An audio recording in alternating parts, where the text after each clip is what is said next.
ఈరోజు early morning ఈ ఇద్దరి మీద ఎలాంటి కేసు పెట్టొద్దని మినిస్టర్ మనుషులే నాకు కాల్ చేశారు. మినిస్టర్ మనిషి అంటే ఆ సత్యనా?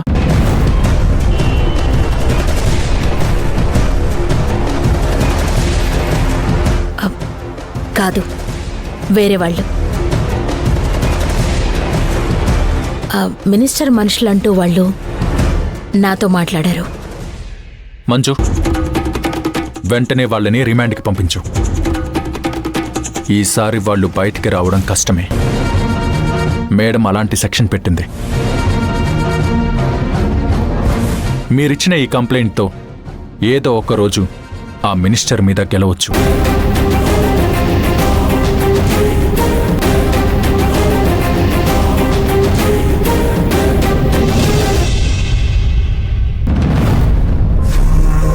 రే బామర్ది, బావా, ఆ సిఐ గాడికి మన గురించి అంతా తెలుసు కూడా మన ముందెందుకురా తోకాడిస్తున్నాడు? ఏం లేదు బావా, మన ముందున్న ఇస్తరిలో తినడానికి అన్నీ ఉన్నాయి, వాడిస్తరిలోనే ఏమీ లేవు. అన్నీ ఉన్నాకు అణిగిమణిగి ఉంటుంది, ఏమీ లే నాకు ఎగిరెగిరి పడుతుంది. అరే బామర్ది, ఉపమానాలతో ఉదాహరణ చాలా బాగా చెప్పావురా. వాపును చూసి బలుపు అనుకుంటున్నా. ఆ సిఐ గాడు తోకను మీరు కట్ చేసే టైం కూడా దగ్గరలోనే ఉంది బావా. మనం వాడి తోకని కట్ చేస్తే వాడి మొండెం విలవిలలాడుతూ ఉంటుంది.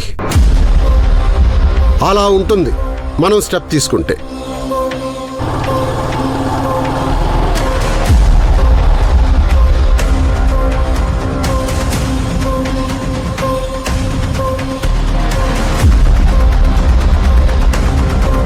ఏంటన్నా టెన్షన్గా ఉన్నారు?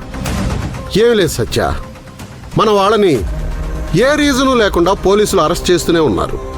ఈ స్టేషన్ అనే కాదు, నియోజకవర్గం మొత్తం అంతా ఆ సిఐ గారు ఇన్ఫ్లుయెన్స్ చేసి మన వాళ్ళని ఇబ్బంది పెడుతూ ఉన్నాడు.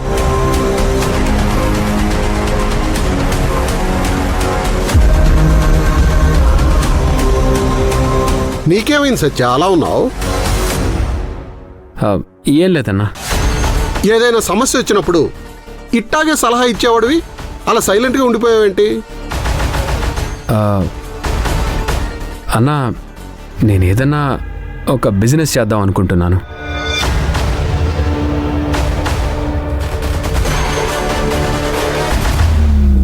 సడన్గా ఏమైంది సత్య నీకు?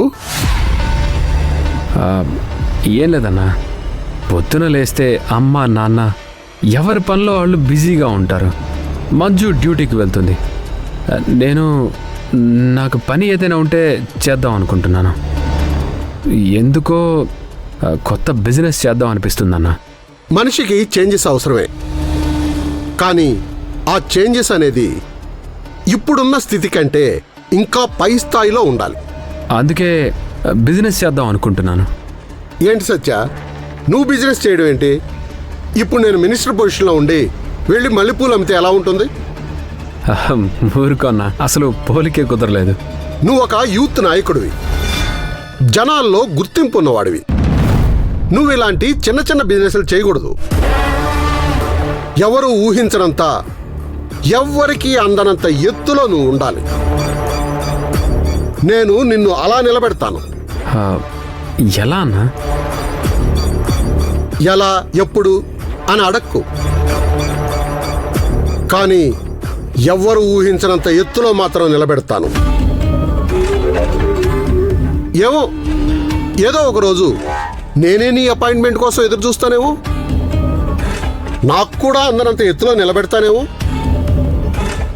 మీరు అందుకోలేనంత ఎత్తులో నేను ఎందుకుంటానన్నా? పాలిటిక్స్లో కానీ, బిజినెస్లో కానీ, స్పోర్ట్స్లో కానీ ఒకే టైంలో స్టార్ట్ చేసినా కొందరు ముందుంటారు. అందులో నువ్వుంటావు సత్య. థ్యాంక్స్ అన్నా. సత్య ఎప్పుడు అంత గొప్పగా ఉండాలి, బట్ కాస్త ఓపిక పట్టు. కానీ నేను ఏం చెప్పినా నువ్వు చెయ్యాలి. అన్నా, నీకోసం నా ప్రాణం ఇస్తానన్నా. నా గురించి నీకు తెలుసు కదన్నా. మీరు నా లైఫ్ని నిలబెడతానన్నారు, అది చాలన్నా. వస్తానన్నా.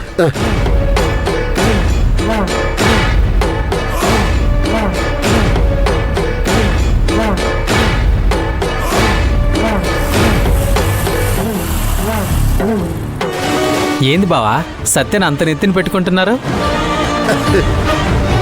ఆ సత్యాగాడు మనకు చాలా అవసరంరా.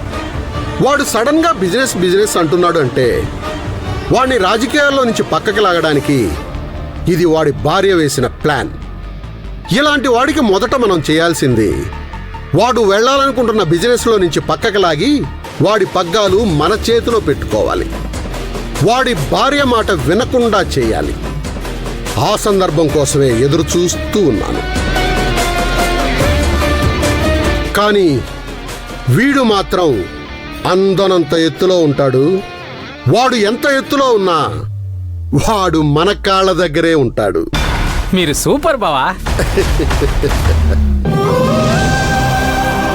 మేడం, నైట్ జరిగిన ఇన్సిడెంట్ మీద కంప్లైంట్ ఇచ్చి మంచి పని చేశారు మేడం. ఒకప్పుడు భార్యాభర్తలు గొడవ పెట్టుకుంటూ ఉంటే నేను ఆ కేసుని టేకప్ చేశాను. ఆ మనుషుల్ని పంపించి నా మీద అటాక్ చేయించాడంటే ఆ మినిస్టర్ పగబడితే ఎలా ఉంటుందో అర్థం చేసుకోవచ్చు.